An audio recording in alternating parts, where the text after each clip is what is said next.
camino hacia la tormenta.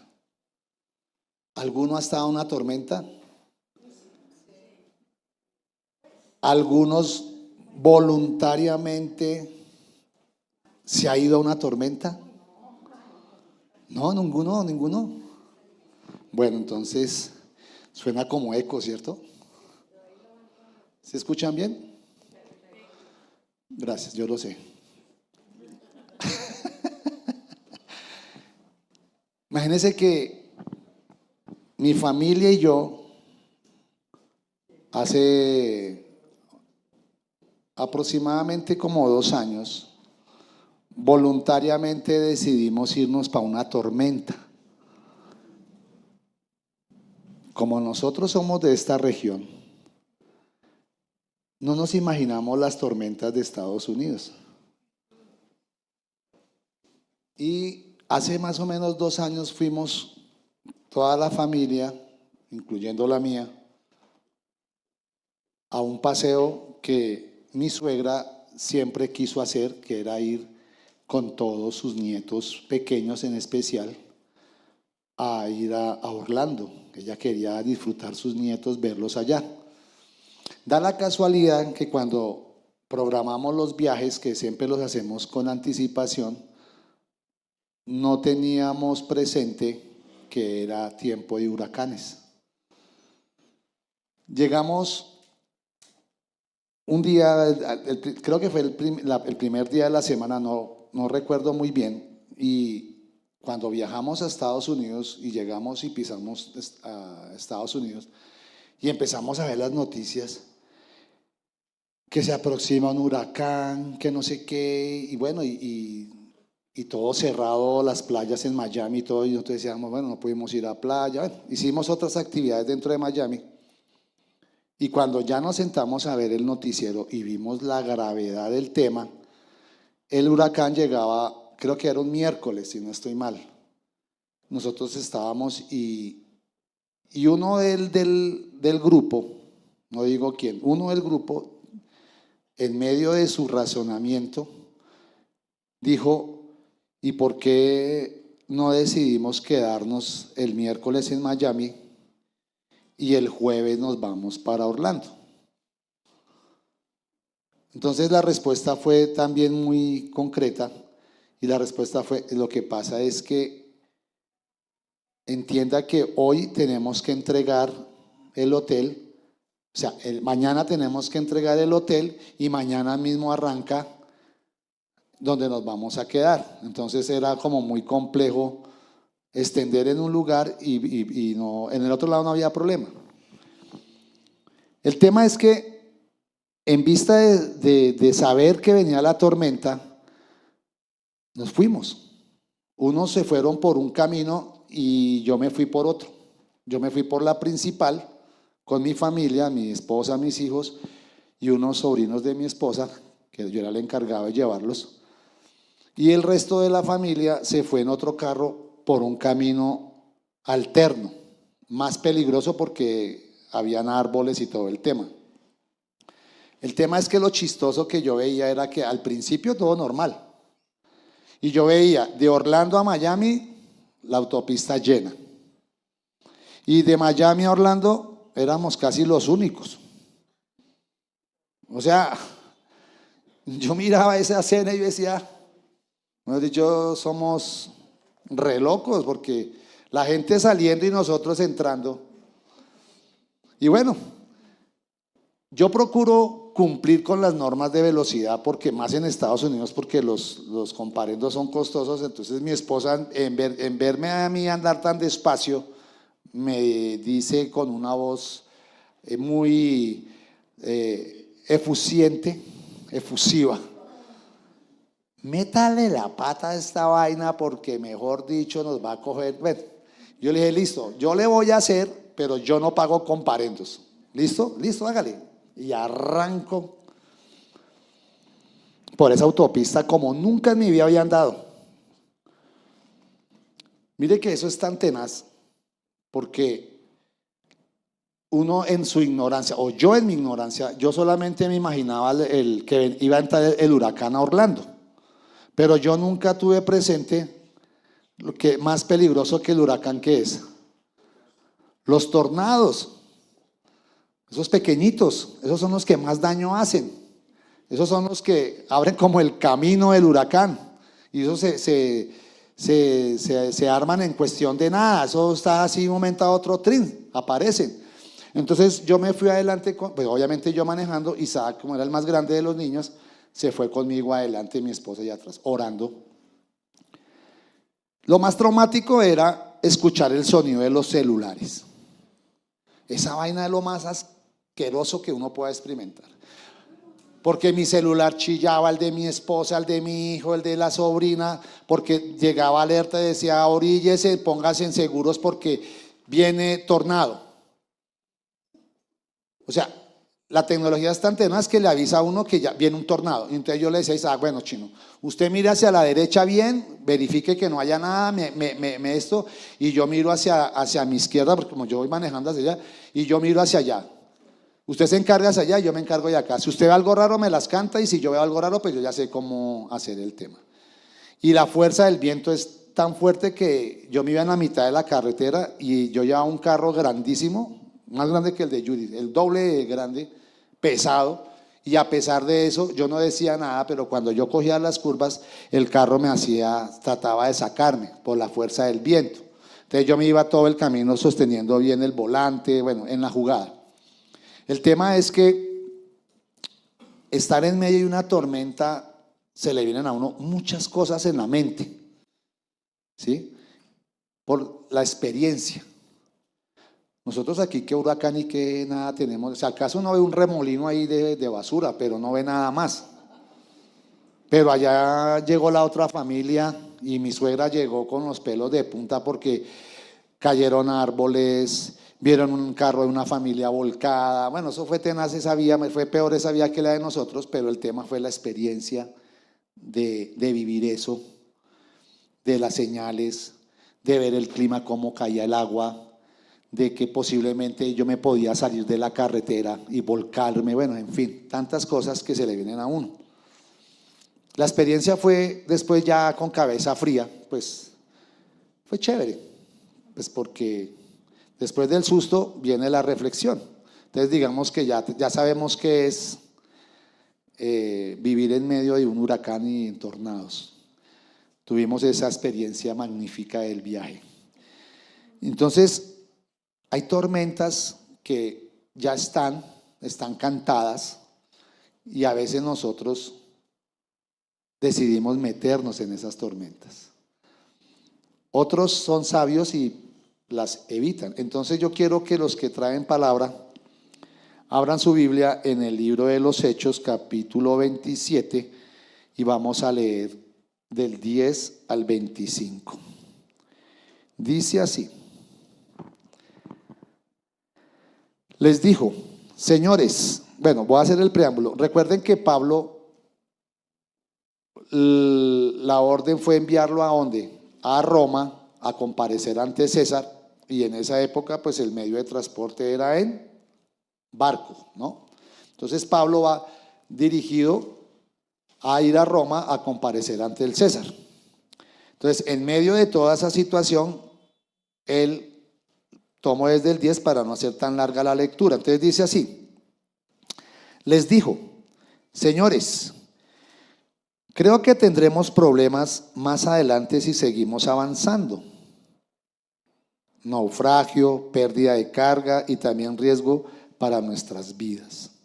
Pero el oficial a cargo de los prisioneros les hizo más caso al capitán y al dueño del barco que a Pablo, ya que Buenos Puertos era un puerto desprotegido, un mal lugar para pasar el invierno, y la mayoría de la tripulación quería seguir hacia Fenicia, que se encuentra más adelante en la costa de Creta, y pasar el invierno allí. Fenicia era un buen puerto, en orientación solo al sur, occidente y al noroccidente.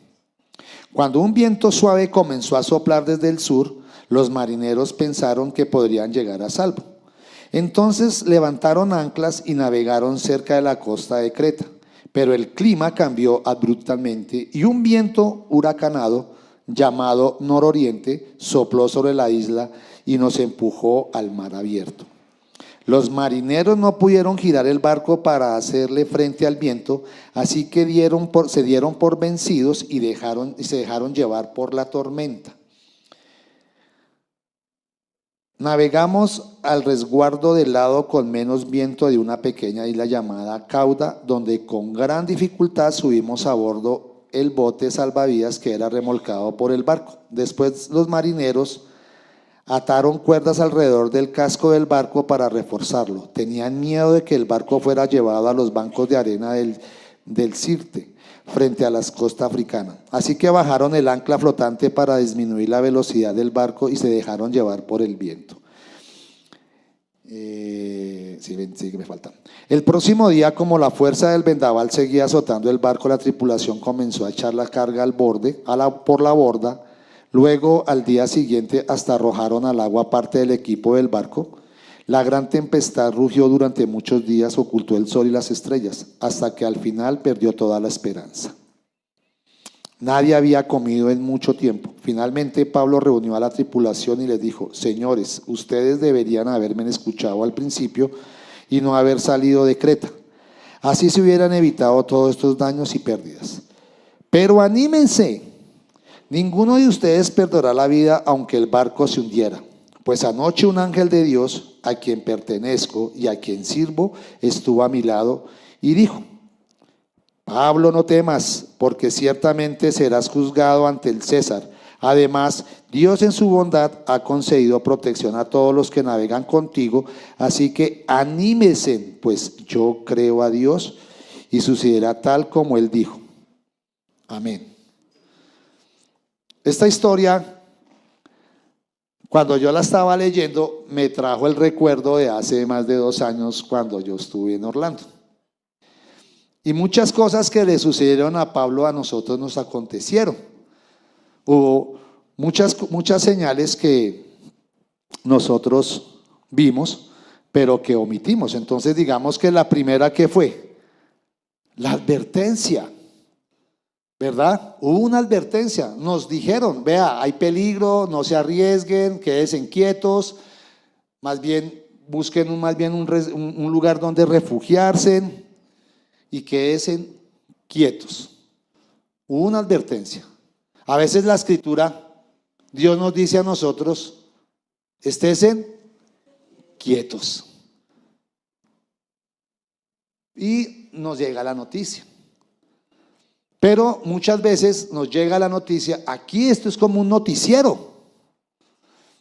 Esto es como un noticiero espiritual. Aquí muchas veces alguien se para, lanza una palabra, lanza una advertencia, y el que lo oye, el que ve el noticiero, tiene 2 opciones: hacerle caso a la noticia o sencillamente dejar que la noticia pase y seguir como si nada. ¿Verdad? Entonces, viene la otra, que es que el caso omiso, o sea, viene la ¿qué? La incredulidad. Porque la incredulidad para mí es la guillotina de la fe. Cuando uno no cree en la noticia, sencillamente hay incredulidad. Advierto, desde que la noticia sea verdadera, porque también hay noticias falsas, ¿no? Y hay personas que creen más en las noticias falsas que en la verdadera. Y digamos que nosotros estamos dando una noticia verdadera porque estamos trayendo la noticia del reino de los cielos, las buenas nuevas de salvación.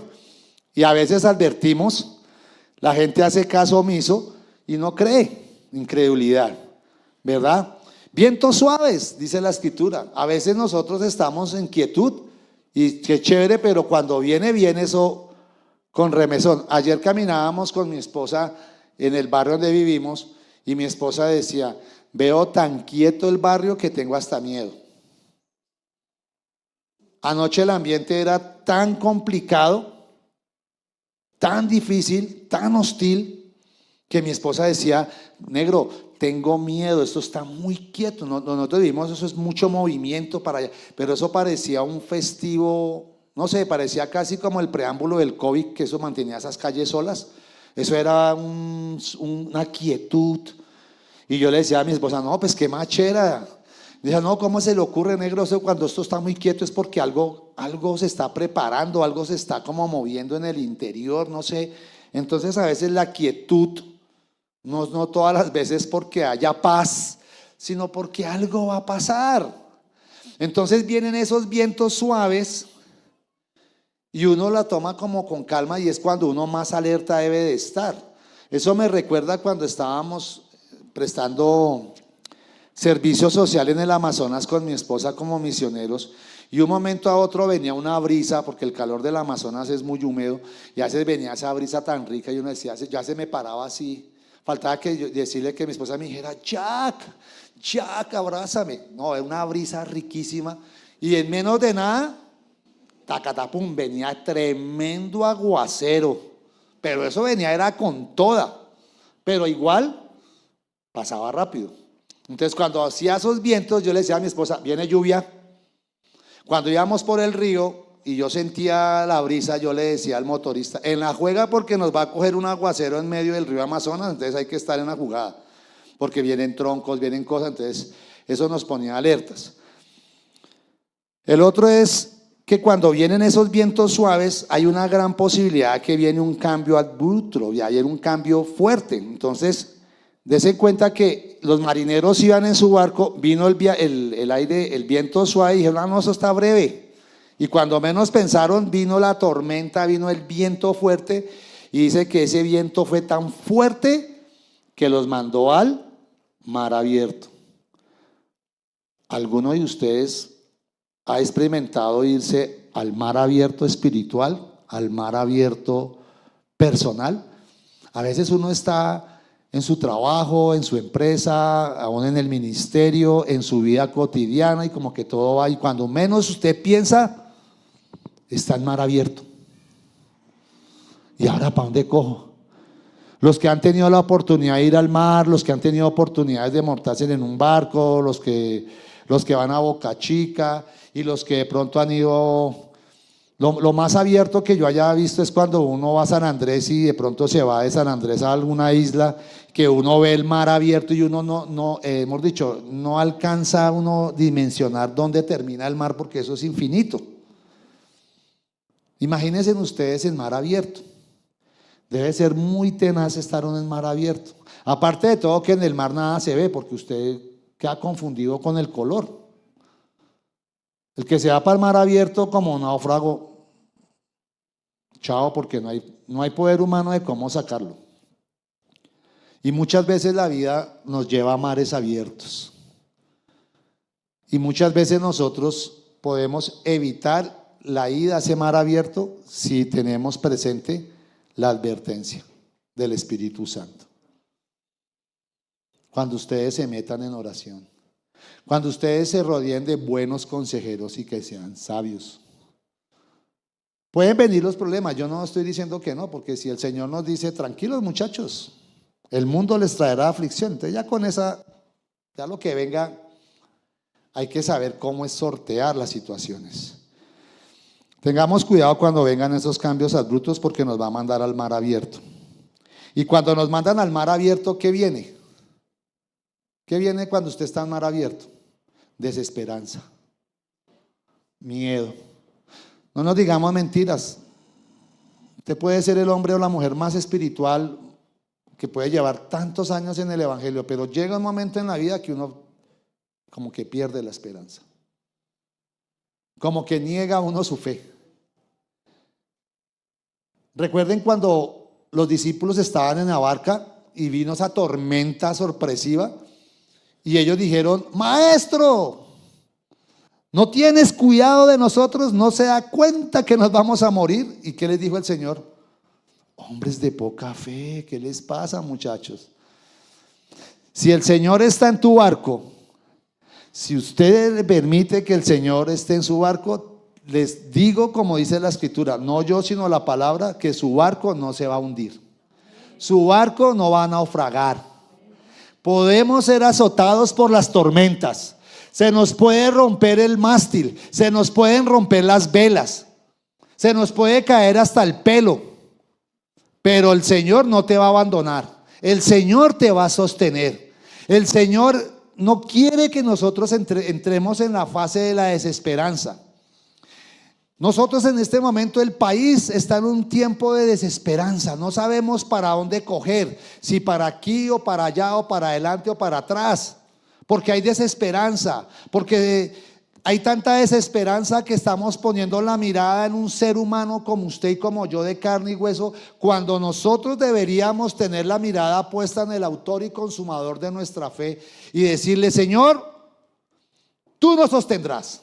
Señor, tú nos sacarás adelante. El que venga, se los digo, el que venga. Nosotros hemos venido meditando con mi esposa, y si viene tal, y si viene aquel, y yo le dije a mi esposa: mi amor, puesta la mirada en el autor y consumador de nuestra fe.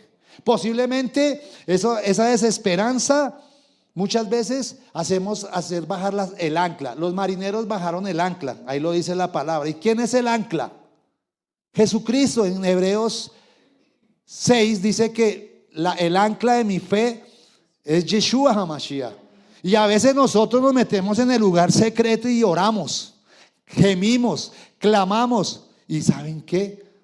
A veces hay un silencio.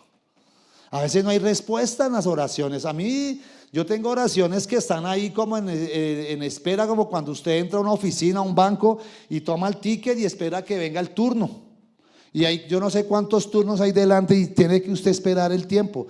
Yo creo que a veces las oraciones están en cola, porque dice: Señor, pero yo ya oré hace 3 días, 4 días, 5 días, 1 año, 2 años, y nada que me llama el cajero. Nada que me llaman ahí para yo sentarme y recibir la respuesta, la solución, poderme quejar, poder pasar la carta de petición. Señor, ¿qué pasa? Al Señor le pasó. El Señor bajó su ancla, el Señor bajó su fe en el Getsemaní, se dobló y dijo: Padre, si es posible, pasa de mí esta copa. Silencio. Y se fue y volvió, y silencio. Fue y volvió, y otra vez que hubo silencio, hasta que él dijo: ¿sabe qué? Hágase tu voluntad, Señor. Y entonces el Señor dijo: eso es lo que yo quería escuchar, hermano. Entonces le mandó, ¿qué? Sus ángeles. Créalo, el Señor nos va a enviar el ángel. El Señor nos va a enviar su ángel para que esté a nuestro alrededor, para que nos hable, para que nos ministre. Yo le digo una cosa: el Espíritu Santo está en cada uno de ustedes y Él es el gran ayudador, no dudo de eso. Pero aparte de eso, como nosotros somos a veces tan naturales, entonces Él dice: está bien, le voy a mandar la ñapa, y nos manda el ángel, y el ángel se postra al lado de nosotros, porque al Señor le sucedió. El Señor tenía el Espíritu Santo en Él, ¿no? Él era movido por el Espíritu Santo, pero adicionalmente de eso le envió ángeles. ¿Para qué? Para que lo ministraran, para que le hablaran, para que lo consolaran, le dijeran: todo bien, hermano, eso va a ser un momentico, no me desfallezca, no entre en la desesperanza, tranquilo. Vienen vientos suaves, pero va a venir un viento recio, pero tranquilo. Es difícil. Es difícil cuando uno escucha una noticia adversa. Es difícil cuando usted va del médico y le dice: vea, si usted no se cuide le puede dar cáncer, y uno ya entra con esa agonía. No, hay que seguir adelante, hay que ponerle pecho a la brisa, hay que tener la mirada puesta en Él. Él es el uno. Esto no es religión. Es difícil, es complicado cuando uno no tiene cómo pagar una factura. Uno se complica cuando de pronto la economía se aprieta, y usted, cada quien tiene un desafío, tiene una lucha. Cada quien de pronto dice: Charles, si usted supiera que no tengo para pagar el arriendo, y usted tan bacano. Porque es como yo se los digo, es que es muy bonito yo estar acá teniendo la chequera, teniendo la economía relativamente estable, y yo le digo a usted: no, tranquilo, todo bien, que Dios te va a proveer. Por favor, eso es una mentira, eso es religiosidad, eso es una falsa noticia. Dios está en control de todo. Dios lo tiene, yo lo creo. A mí este tiempo me ha dado es como más ánimo para orar. A veces estas noticias de que el que viene, que el no sé qué, que la persecución, que van a cerrar, que nos van a seguir, yo le digo al Señor: Padre, yo no quiero eso, yo no quiero persecución. Pero si está ya alineado, si ya está predeterminado, ¿qué voy a hacer? ¿Voy a desfallecer? ¿Me voy a dejar llevar al mar abierto? ¿Voy a permitir que venga la desesperanza? O al contrario, como yo decía en el ejército.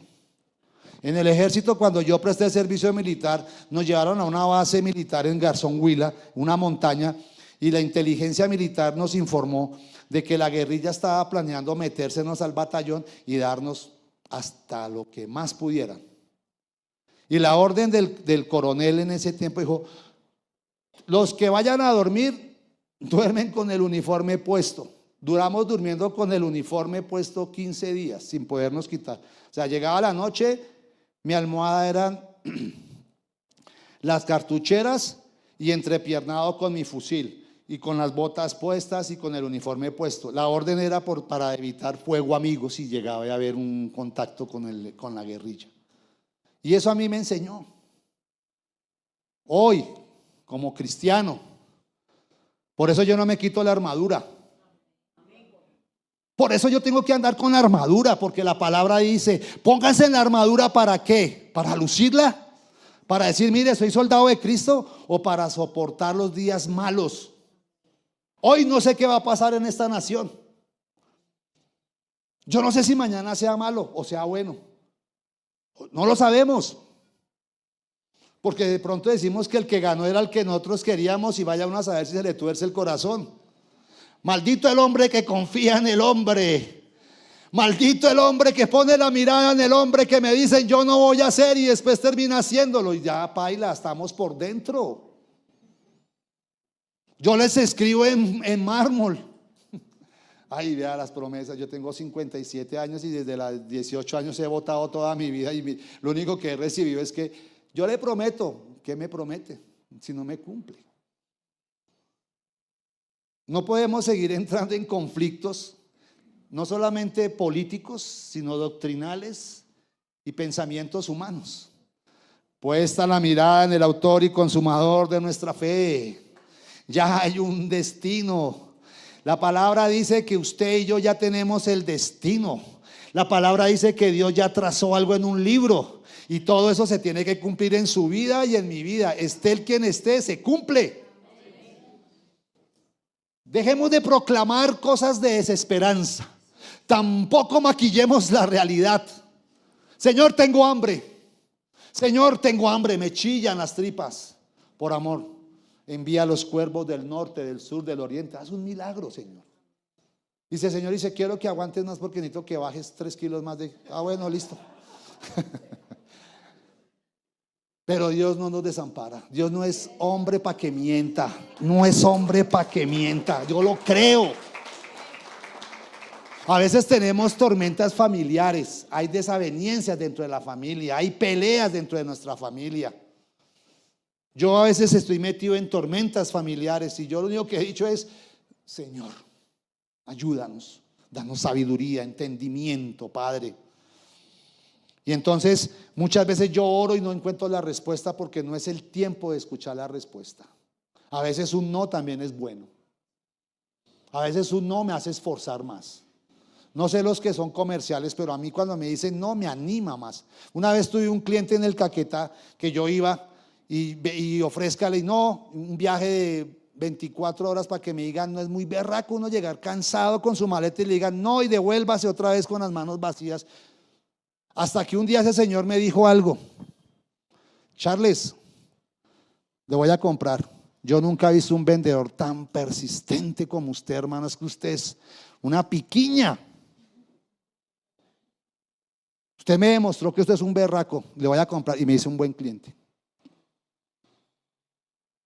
Por la persistencia, por la disciplina. Yo escuchaba un no y yo decía, cuando me diga sí, se viene por boca y nariz. Se viene con toda. Y así fue. Hay que persistir. Y cuando usted no escucha la oración, vienen decisiones desesperadas. Los marineros de esa época botaron todo por la borda: su carga, su equipaje, sus esperanzas, sus sueños, y tomamos decisiones en nuestra carnalidad. Decisiones desesperadas, dice la Biblia. Cuando el Señor dice, estén quietos. Antes de dar el paso, Dice la escritura, echa números. Antes de empezar a construir la torre, eche números, sea calculador. Si usted ve que no puede, quédese. No es falta de fe, es que a veces nos vamos al extremo. A veces nos metemos en una deuda bancaria porque el Señor me va a proveer. Y termina uno más embalado para pagar esas cuotas. No, quieto. Piénselo, analícelo. Hasta para el ministerio. Vamos a hacer esto y vamos a hacer lo otro y quedamos como en la mitad del viaje. No, esto no era del Señor. No, hay que estar mesurado. Por más que venga el viento, procuremos, porque yo sé que a veces tomamos decisiones en lo caliente. Las ventas se hacen en lo caliente, ¿no? A veces uno, si usted deja pensar a su cliente, pierde, porque dice, no, ya no. Pero si usted lo coge calientico, le firma. ¿No, ¿usted no le pasa? A mí me da risa porque cuando recuerdo la llegada de Senú a mi casa, mi esposa me cogió caliente en una cafetería. Negro, es que mire, y me empezó a mostrar fotos y yo, y ya como que me empecé a emocionar. Y cuando yo dije, este o ninguno, ya mi esposa dijo, de una, me cogieron caliente. Y ya cuando llegó el perro, ya me critican mis hijos, que yo amo más al perro que a mis hijos, según ellos, que el perro es bueno, es que el perro me consiente más a mí que a mis hijos. Bueno, es el que mejor me bate la cola. Bueno, no les hablo de detalles, si no tienen que ministrarme. Pero me cogieron caliente. Yo no quería perro. Y ahorita yo amo ese perro. Ahí me molestan porque yo solo saco estados con el perro. Ese es mi compañero de redes sociales. Y cuando tomamos decisiones desesperadas se nos pierde ¿qué? El apetito. Y al perderse el apetito perdemos las fuerzas. Se nos quita el hambre. Se nos quitan las ganas de comer, se nos quita las ganas de vivir. Y entonces ahí es cuando viene la famosa palabra de los psicólogos: depresión. Tiene depresión, tiene estrés, se le bajaron las defensas, se enfermó. Porque cuando dejamos de comer, no solamente alimento sólido, que es la que mantiene el cuerpo sano, dejamos de comer la palabra, alimento. Vengan a mí porque yo soy el pan de vida. Vengan a mí todos aquellos que tengan hambre y sed de justicia y yo les daré gratuitamente. Cuando usted deja de comer palabra, cuando usted deja de orar, cuando usted deja de buscar, se empieza a desnutrir, empieza a perder fuerzas, empieza a darle más cabida a los pensamientos humanos que a los del reino de los cielos. Y ahí es cuando, tácate, la embarramos. Ahí es cuando decimos, ¿por qué lo hice? No dejemos de comer. Bueno, a mí ya se nota que yo sí he dejado de comer, pero la comida sólida, la comida espiritual sí no me puede hacer falta porque me puede dar una gripa. ¿A quién no le da una gripa? Y cuando uno está con gripa, ¿qué pasa? Desalentado, en cama, todo le fastidia, pierde el olor, pierde el olfato, pierde el gusto. Entonces no hay que dejar de comer. Pero lo interesante de todo este panorama tan difícil que es la vida, la tormenta de la vida, viene algo que me catapultó cuando dice Pablo, ánimo, ánimo. El Señor dice siempre en su palabra, recobre ánimo. Jesús lo decía en todo lado. No tengan ánimo, ánimo. No es solamente una palabra, es una acción, es una decisión. Decir, bueno, está bien, estoy revolcado, pero que hijo de madre, yo me levanto y vamos para adelante. Y cuando a mí me dijeron que tenía que dormir con el uniforme y con el fusil cargado y todo el tema para salir a la batalla, yo le decía a mis compañeros, si vamos a morir con las botas puestas. Y esa era la consigna en mi pelotón. Todos decían, lo que diga Charles, si vamos a morir con las botas puestas. Y yo le decía a mis amigos, a mis compañeros de milicia, si yo llegase a ser uno de los mártires de este país, Quiero que me recuerden que morí con las botas puestas, no durmiendo, no en desesperanza, no, dando plomo, luchando por esta nación. Y yo les digo a ustedes ahora, hay que luchar por el evangelio, hay que luchar por el reino de los cielos, hay que salir y conquistar, hay que salir y arrebatar. Quítense de su manera de hablar mal dicho cuando dice vamos a robarles las almas al diablo, porque el que roba es él. Nosotros no tenemos que robar, tenemos que ir a rescatar, ir a arrebatar. Jesucristo no pidió las llaves, me hace un favor, me da las llaves. No, dice la escritura que el que las arrebató con autoridad, con poder, con convicción, en medio de su tormenta, en medio del infierno. A él no le tocó fácil. Es fácil decirlo, vivirlo no creo. Debe ser muy tenaz. O si no, vayan a Neiva a ver cómo les va con ese calor. Y él arrebató las llaves. Tenemos que arrebatar las llaves. Tenemos que arrebatar la fe. Tenemos que arrebatar la esperanza. Tenemos que cambiar nuestra manera de hablar. Tenemos que decirle a Colombia que sí se puede. Tenemos que decirle a Colombia que sí hay esperanza.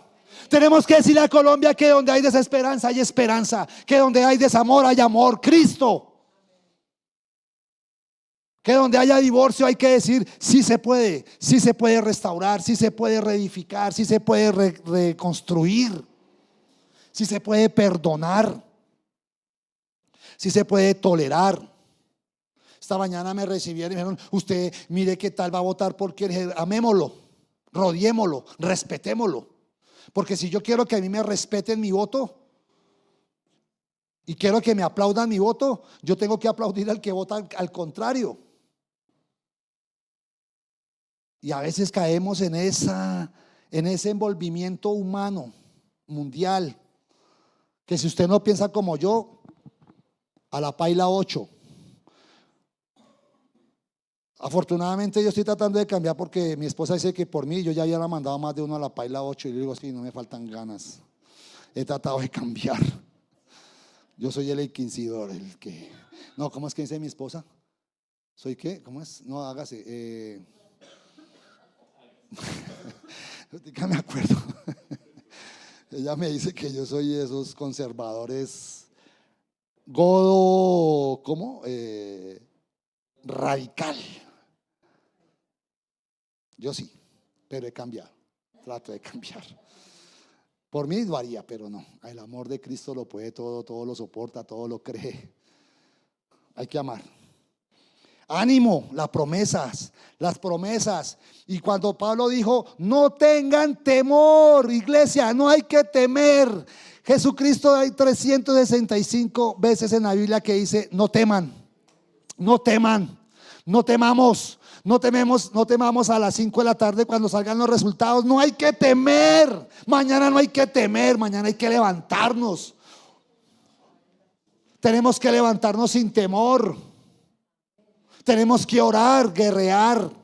Los invito a guerrear, a orar por su nación. Oren por su familia, oren por sus trabajos. La vez pasada veníamos con mi familia y pasamos por una sede y estaban allá, mejor dicho, gritando. Yo creí que estaban haciendo liberación, pero yo sé que es lo que estaban haciendo. Y yo le dije a mi esposa, ¿se da cuenta cómo es la guerra espiritual?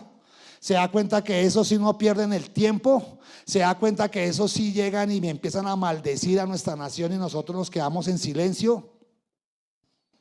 No hay que hablar de proyectos, no hay que hablar de promesas, hay que hablar de la palabra, hay que confesar la palabra. La palabra es viva y eficaz, la palabra es la que te va a traer la vida, la palabra es la que te va a levantar, la palabra es la que te va a sanar, la palabra es la que te va a guiar. La palabra es el salvavidas cuando estemos en medio del naufragio. Posiblemente muchos vamos a naufragar, pero no nos vamos a ahogar. Y se lo digo yo por experiencia propia, porque por eso me decían Moisés. Cuando me ahogué en Boca Chica. Sí, yo me ahogué. Literal. Yuri es testiga. Literal, yo me ahogué en Boca Chica. Y literal salí caminando de las aguas. porque yo no salí nadando. Yo salí caminando desde la profundidad hasta la orilla, que hasta me recibieron de una cachetada porque creyeron que yo estaba tomando el pelo y cuando en realidad yo me había ahogado. Yuri es testiga. Y no lo digo para chicanear. Si a mí el Señor me sacó de la profundidad, Dios te saca a ti de tu situación. Si a mí me sacó de la profundidad de Boca Chica, Dios te va a sacar de esa tormenta. Nosotros llegamos sanos y salvos a Orlando con mi familia. Y después nos dábamos cocotazos de por qué no nos quedamos, que por qué mejor no sé qué, por qué no pagamos una. Empezamos a sacar conjeturas. Pero Dios en su infinita fidelidad, a pesar de que fuimos testarudos y tercos, nos mantuvo bajo su nombre, bajo su manto. Dijo, está bien, estos, asústese. Eso, me gusta verlos como verle la cara. Yo creo que él se reía desde el cielo. Hey, mire la cara de Charles. Hey, mira a Sandra como ora. Mira, ahí sí oran. Mire cómo claman. Los niños como claman, aleluya. Por fin oraron, por fin desempolvaron su lengua. Pero nos protegió. No, en serio. Y lo más triste es llegar a Orlando y ir a las tiendas y no había comida, todo el mundo se llevó todo y nosotros con esa hambre. Mire, desesperanza. No había comida. ¿Sabe qué nos salvó? Unas hamburguesas que mi suegra encontré en el camino.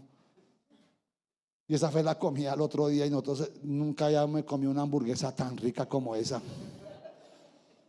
Es que cuando el que lo vive es el que lo goza. Ánimo, iglesia, no tener temor. Y el Señor, y Pablo dijo, yo le creo a Dios, yo le creo, dijo Pablo. No tengan miedo, iglesia, porque yo le creo a Dios. Charles Valencia Ardila le cree a Dios. Y si yo lo creo, créalo. Créalo que Dios nos va a sacar. Créanle a Él, créale a Él. No me crean a mí, créale a Él. Porque el hombre sí es carnal. El hombre sí es hijo de hombre. El hombre sí miente y se arrepiente. Él no. Créale. Créale. Y concluyo. Yeshua fue enviado a una tormenta a venir acá a la tierra. ¿Ustedes creen que la tormenta que él enfrentó no fue fácil? De ir a la tormenta de la cruz, de sentirse abandonado, el mar abierto cuando dijo, Padre, ¿por qué me has abandonado? Desesperanza, tuvo angustia, tuvo miedo, pero recobró las fuerzas y le volvió y creyó al Padre y le dijo, pero te encomiendo a ti mi espíritu. Y descendió, resucitó y está sentado al lado de la gloria del Padre. Y el Señor nos dijo, como el Padre me envió a mí, yo los envío a ustedes. No a Melgar. Nos mandó a una tormenta al mundo. El mundo está en caos. El mundo está con el velo de estupor. Dan la vida por sus convicciones. Y desafortunadamente nosotros guardamos nuestras convicciones. Nos da miedo. Yo le decía a mi esposa, me rehúso, me declaro en rebelión en contra del espíritu que está gobernando a Colombia, que es un espíritu de temor. Hay temor en la calle. Hay temor de pronto de decir, mire, voy a votar por Juanito de tal. Porque les da miedo la consecuencia. ¿Y sabe yo qué he hecho? Yo, ¿no? Me he puesto una gorra de un candidato y cuando he entrado a diferentes lugares, no me miran por la belleza. Me miran es por la gorra. Y empiezan a hablar entre ellos. Y llego yo a la casa y le digo a mi esposa, mire, usted viera esto cómo temblaban, cómo me echaron la madre. Usted viera cómo murmuraban entre ellos. Pero les estoy mostrando que no es el único candidato. Y cuando me pongo las gorras que yo he mandado a hacer dando el mensaje bíblico, la gente dice, esto es un religioso. No me importa. Y cuando me pongo un eslogan que me identifique que estoy llevando un mensaje de fe, no me importa. Cuando yo voy a las terapias del brazo, me dice la doctora, ¿qué significa esa manilla? Significa esto, y me pongo a predicarles ahí en medio de la terapia. Hay que quitarnos el temor. El temor paraliza. El temor acalla. El temor nos hace esconder. El temor nos puede llevar aún a negar nuestra fe. De pronto usted abiertamente no dice, yo no creo en Jesucristo, pero el callarse hasta cierto punto está negando. Entonces no tengan temor, porque Él dijo una promesa y hoy se cumple. Pero no se preocupen, que no los dejaré huérfanos, porque les enviaré al otro gran consolador, el gran ayudador. Siempre vean el salmo que dice que no tuvo temor, porque siempre estás a mi lado. El Señor siempre está a tu lado. El Señor está adelante, atrás y a los lados. El nombre del Señor es poder. Números, en la bendición sacerdotal dice que Jehová te proteja, no, que Jehová te bendiga y te proteja. Cojan solo ese versículo. Porque el Señor allanará el camino de los justos. El Señor no nos va a desamparar. Y como yo le digo a Él, y si tengo que morir con las botas puestas, aquí estoy, Señor. Porque el que lo niegue en la tierra, tal será negado en el cielo. No estoy diciendo que se metan allá en la carnalidad, siempre guiados por el Espíritu Santo. Lo que hablen ustedes siempre sea guiado por el Espíritu. Por eso les pido que vayan y coman de la palabra si están desnutridos. Si tienen hambre, coman de esto, que esto sí es comida. Porque no solamente de pan vivirá el hombre, dice la Escritura, sino de toda palabra que salga de la boca de Jehová. Y aquel que nos está viendo en las redes sociales, ponga la esperanza en Cristo, ponga la esperanza en el Señor, entregue su vida a Él porque Él es bueno. Y yo lo aconsejo que vaya al lugar secreto y, como dice la Escritura, el arrepentimiento trae avivamiento. No es lo contrario, el avivamiento no trae arrepentimiento, es el arrepentimiento que genera avivamiento. Oremos. Señor, yo creo que tú estás en la barca. Yo creo, Padre, en el nombre de Yeshua HaMashiach, que tú estás en cada uno de nosotros y que muchos posiblemente estamos o estaremos o estamos saliendo de la tormenta. Pero la palabra me enseña que tú eres fiel, que tú eres leal, que tú cumples tus promesas. La palabra me enseña que tú eres el que era, el que es y el que será. Y tu palabra es eterna. Tu palabra fue, tu palabra es y tu palabra será. Tu palabra nunca tiene fin. Tu palabra no tiene fecha de creación ni fecha de vencimiento. Es eterna. Y las promesas de ayer que le diste al pueblo que glorificó tu nombre se cumplen hoy. Señor, colocamos esta nación bajo tu cobertura. Ponemos a nuestra Colombia bajo el nombre de Jehová Sebaot, Dios de los ejércitos celestiales.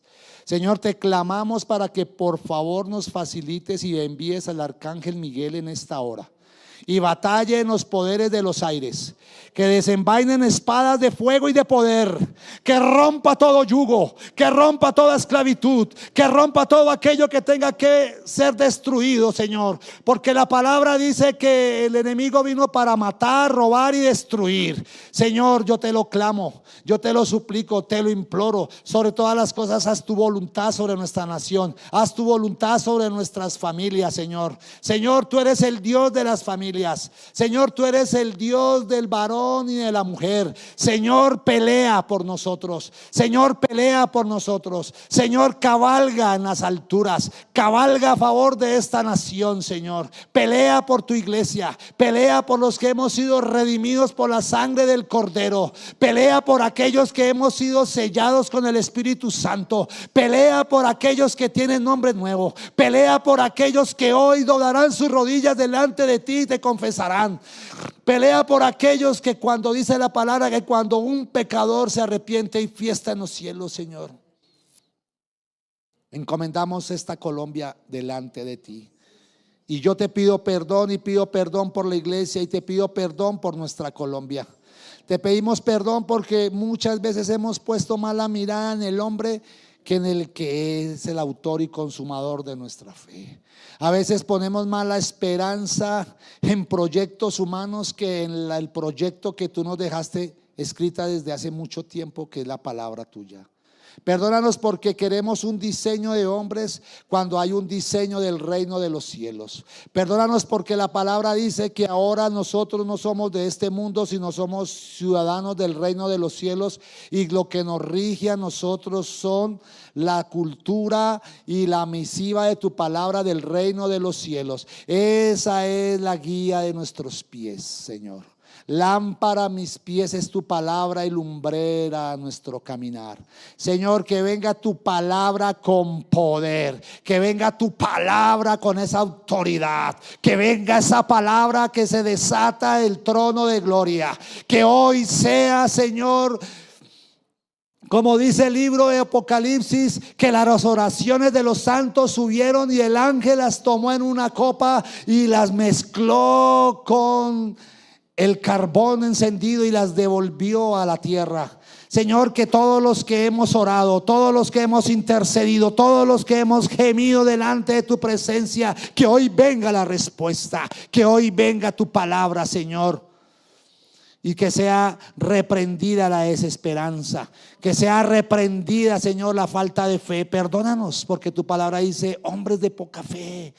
Si tuviéramos fe tan pequeña como el grano de mostaza, le diríamos a este monte: desarráigate y échate al mar, y será dado, Señor. Permítenos que nuestra fe no falte. Permítenos que cuando tú vengas verdaderamente no se cumpla lo que tú dijiste, cuando tú dijiste que cuando tú volvieses, cuando yo venga encontraré fe. Señor, que los que estamos aquí, los que no vinieron y los que están en otros lugares clamando al Dios vivo, tengamos la certeza de la fe que eres tú mismo, en el nombre de Yeshua. El Señor los bendiga. De Dios llena este lugar, nuestro corazón vuelve a despertar. Espíritu de Dios, sopla otra vez nuestro corazón.